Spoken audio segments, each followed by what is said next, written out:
right, so I feel like I've gotten over the first initial hump of the whole surgery thing.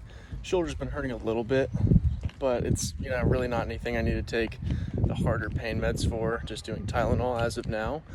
And what's cool is I get to go do fun things like go to the gym. I get to go kind of live my life with the exception of using my right arm. So I feel like I've really come around and gotten over that first hump, which I'd say is the first 4 or 5 days. So yeah, things are looking up.